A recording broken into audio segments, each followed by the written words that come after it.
بسم الله الرحمن الرحيم.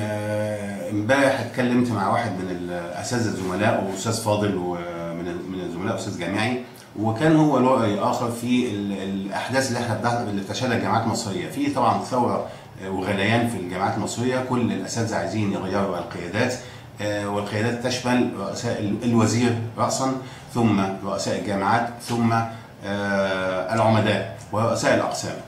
الاخ تحدث معايا الدكتور احمد زميل ليا، تحدث معايا وهو استاذ في العلاج الطبيعي، تحدث معايا وقال لي انت حضرتك كنت يعني استاذ ورئيس قسم في الفتره اللي فاتت، لو الثوره اتقدمت سنه هل كنا ممكن نقول انك انت من اذناب الحزب الوطني وانك انت المفروض انك انت تتشال؟ فيعني دي اثارت بعض الكلام عندي، يعني عشان كده انا حبيت اتكلم معاكم. اولا هو طبعا كان في قانون لاختيار رؤساء الاقسام في الجامعه، وكل الاساتذه عارفين الكلام ده، كان بينتقى من اقدم 3 اساتذه، وعاده بياخد الاقدم فيهم ما لم يكن الاقدم ده عليه مشاكل من مثلا جزاءات او تحقيقات او ما الى ذلك.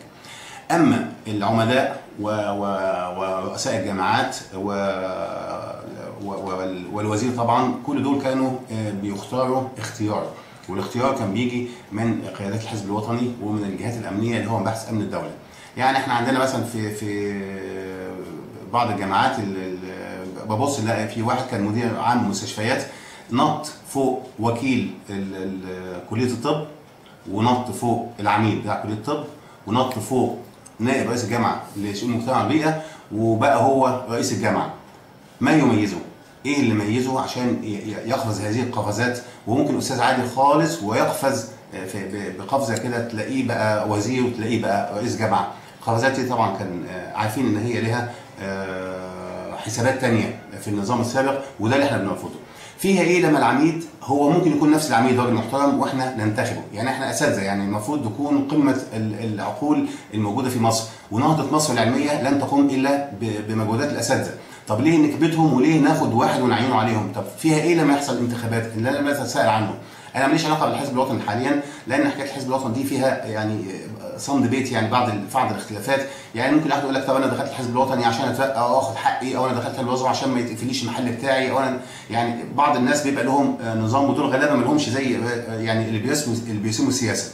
لكن رئيس الجامعه والوزير دول رسموا سياسه علميه وبوظوا سياسه علميه، ودول كانوا تابعوا الحزب الوطني، فاقل ما يمكن واقل ما يجب ان دول لازم يتشالوا ويسدلوا، وهنا بيؤثر فيهم عضويتهم من الحزب الوطني. اما العمداء فممكن يكون عميد راجل مخلص ومحترم وكويس وشغال كويس، بس كل اللي انا بطلبه ان هو يجي ليس بالتعيين ولكن بالانتخاب. ده هيخلي الاساتذه ينشطوا، هيخلي الاساتذه يخدموا الاساتذه زملائهم ويخدموا العمليه العلميه والتعليميه، ولا يخدمون من يعينونه.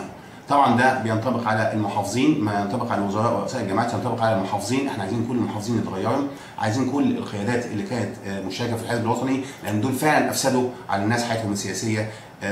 فده انا بس بحب اوضح الموضوع. عايزين قانون يحكم هذه الامور ببساطه شديده. ناس انتخبوا الرئيس بتاعهم، لكن انا شايف طبعا الوزير الحالي بسم الله ما شاء الله يعني بيدافع عنهم، لان هو طبعا كان معاه كارنيه بتوع الحزب الوطني، كارنيه مميز، كارنيه عام الوزير في قبل الدكتور هلال بتاعنا، فهو عملوا وزير قبليها وهو جه وزير تاني. انا بستغرب يعني انتوا يعني المصريين يعني هم اللي كانوا موجودين ايام النظام هم اللي جايين دلوقتي، هو ما كانتش الثوره دي ولا ايه؟ هو يعني ما حدش استفاد من الثوره؟